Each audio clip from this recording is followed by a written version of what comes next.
you've mentioned during this briefing, or has the U.S. decided not to respond to these? Yeah, look, I'll repeat what Secretary Austin said during his press briefing last week, which is that we won't tolerate attacks against our forces and we'll take all necessary steps to protect our forces. But in terms of a response, as always, we will respond in a time and manner of our choosing. And I'll just leave it at that. Is the situation, current situation, is that being taken into account by the department? Look, I'm not going to have anything to provide beyond what I just said. Carla. Thanks, Pat. Is USS Georgia in CENTCOM now? It is not. Okay, and then on the attacks in Syria on Rubalan landing zone, who is responsible for those attacks? So we assess that it was conducted by Iranian-backed militia, but we're still digging into the specifics of that. So thank you. Let me go to the phone here real quick. Chris Gordon, Air and Space. Thanks, Pat. The Abraham Lincoln is headed to CENTCOM from the Pacific. The Theodore Roosevelt was previously in the Indo-Pacific. The flare-up in the Middle East has now gone on in some form for most of a year. Is the DoD appropriately postured for tensions in the Pacific and the Middle East over the long term? Thank you. Yeah, thanks, Chris. The bottom line is yes. The thing about the U.S. military, as you're seeing this week, is that we have the ability to surge forces and capabilities to where we need them when we need them. The Indo-Pacific Command continues to be our priority theater, and that is indicative of the number of forces that we have that are located within the region. And so, again, we're going to move forces where we need them when we need them. But I can tell you and be rest assured that the Indo-Pacific has a significant number of U.S. forces to support our commitments toward that end. Thank you. Let me go to Heather, USNI. A similar question, but focus on the Middle East. With the fact that the TR is going to take at least probably around 2 weeks to get to the Middle East, does the United States feel confident with the amount of resources that they have in the Middle East if Iran were to attack before TR gets there? Do you mean the Abraham? Sorry. Yes, Abraham. I mean, again, we already maintain a significant amount of capabilities within the U.S. Central Command and European Command regions. And so these additive capabilities will just make that more robust. Okay, let me come back to the room. Warren. Why isn't the USS Georgia in CENTCOM yet? It was in the Med, so it's certainly within range to have gotten to CENTCOM already. I'm not going to get into the specifics of its location and timelines. Again, it has been ordered to the Central Command area of responsibility.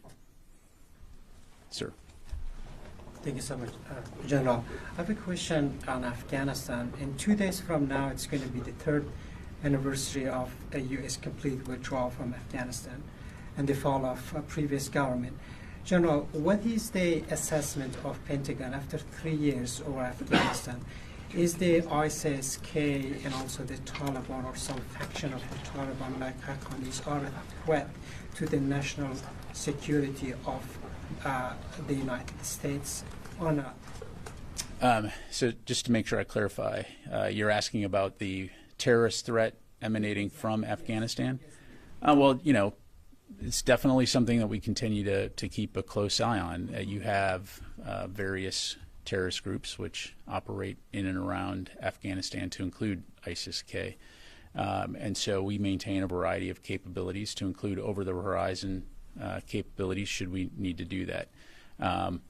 But I think most importantly is we'll continue to work with our partners in the region when it comes to addressing terrorism through our mutual counterterrorism efforts. Only one question. So the Israeli officials said that they will attack inside Iran if Iran does any retaliate any form and way. So does the United States support that the Israeli will attack inside Iran if Iran does anything? Well, look, again, I don't want to get into hypotheticals at this stage. Right now, our focus is on de-escalating tensions in the region. So any progress on de-escalating? There hasn't been a conflict yet, so we'll stay after it. All right. Sir. Thanks, sir. The counterterrorism chief of United Nations said that Europe is facing a big threat from ISIS-K. He also mentioned that the same group was involved in terrorizing the Taylor Swift concerts in Vienna last week. All these terrorists are based in Afghanistan. Is it a concern? Because they're also involved in the attacks on Pakistani security forces. What kind of measures are being taken to prevent the expansion of this terror group? Yeah, well, I mean, as evidenced by the global coalition to defeat ISIS, it does remain a threat. And you've seen the United States work very closely with many nations around the world to address ISIS, whether it's in Europe, Asia, and also, as you know, you've seen in Iraq and Syria. And there's also manifestations of ISIS in the African continent. So we'll continue to work with our partners and allies around the world to address the ISIS threat wherever we see it. The Pakistani security forces arrested a senior Al-Qaeda leader recently moved from Afghanistan to Pakistan. Pakistani investigators claimed that this terrorist was a close associate of its founder, Osama bin Laden. Is it a concern that Al-Qaeda is also gaining strength in Afghanistan?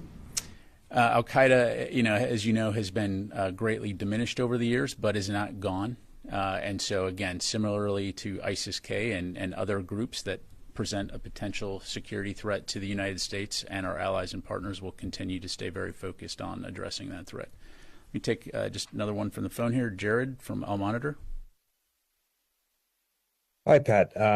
Seems Iran and Hezbollah, if they are going to, to stage a retaliation, they obviously haven't done so yet. Wondering if you can attribute that to anything. I mean, does the department have any reason to believe that this is a part of their retaliation, or that the plus-ups of assets, U.S. assets in the region, may be causing some second thoughts there? Thanks. Yeah, thanks, Jared. I mean, that's really a question for Iran to answer. I can tell you again what our focus is and on what we're doing, and it's working very hard with our partners in the interagency and our regional partners to de-escalate the situation and deter potential aggression. Okay, take a couple more. Let me get to Louis. Thank you. Blast from the past here, J-Lot's question. There was some aid that was awaiting transport into the Gaza area before the J-Lot's mission ended. Maybe I'm premature in saying it's ended. Has that aid been delivered, and what is the status of the coordination cell if that is the case? So what I'm tracking, Louis, right now is that the motor vessel Cape Trinity has approximately 6 million pounds of aid on it, currently in Cyprus awaiting movement to Ashdod.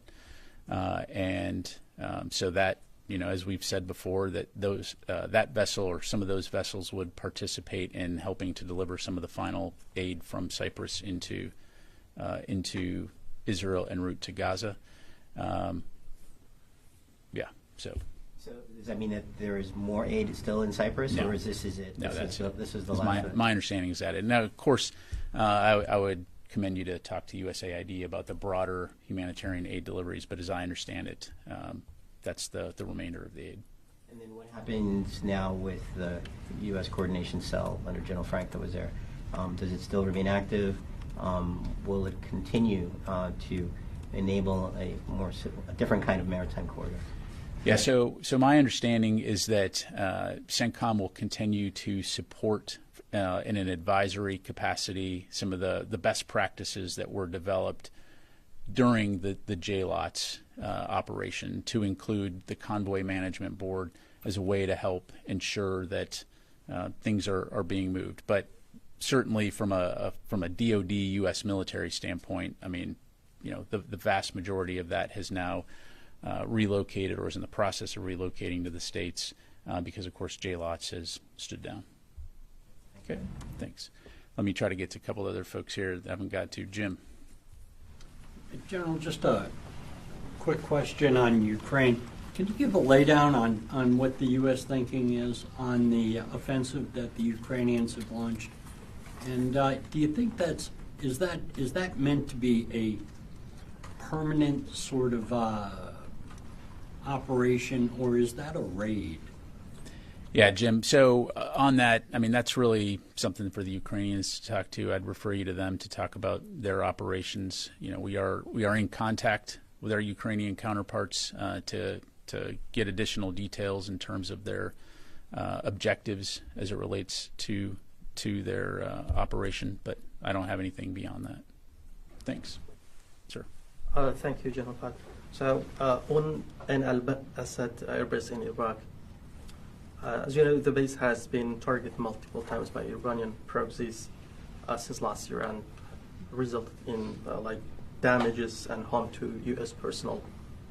So does the base have sophisticated air system and capabilities to intercept the missiles and drones? So as I'm sure you can appreciate, I won't go into the specifics of exactly what we have in terms of air defense or facility defense capabilities, other than to say that that's something we take incredibly seriously and are constantly assessing those capabilities and ensuring that we're doing everything we can to protect our forces. That's not to say, though, and history has shown this, that our forces often operate in harm's way and do in dangerous places, and that's why they are trained. That's why we ask them to serve in uniform, and as evidenced by their performance, they do brilliant and important work every single day in defense of our nation. So we're going to do everything we can to ensure that they have the best when it comes to force protection. One more, if you don't mind. Have your diplomatic efforts to persuade or stop Iran from launching strikes had any result? I mean, did you receive any message from Iran directly or indirectly? Yeah, I don't have anything to provide on that. The question he had, you said the Secretary takes every possible step.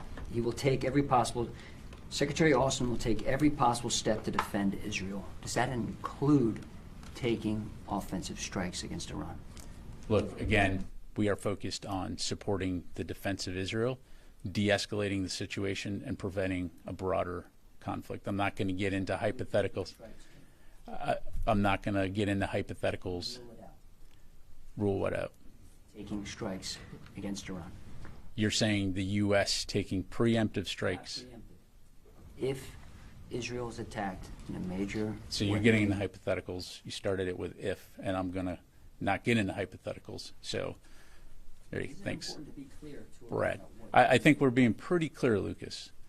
We're sending significant... I'm being very clear to Lucas and Iran that we are sending significant capabilities in the region to protect our forces and support the defense of Israel and respond to a wide variety of contingencies. If you look at the strategic goal here, it's to de-escalate the situation and prevent a wider regional war. And that requires diplomacy, it requires military force presence, and it requires being smart about how we go about doing this. We're not seeking conflict. We don't want conflict. But we're going to do what we need to do to support the defense of Israel and support the protection of our forces. But again, the underlying message here is we're working to de-escalate tensions. No one wants a wider war. Brad.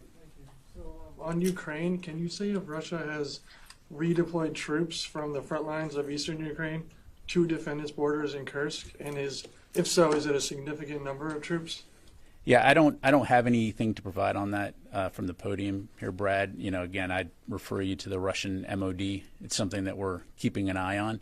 You know, our focus at the end of the day when it comes to Ukraine is supporting Ukraine and its ability to defend its sovereign territory and to take back sovereign territory within Ukraine. Thanks.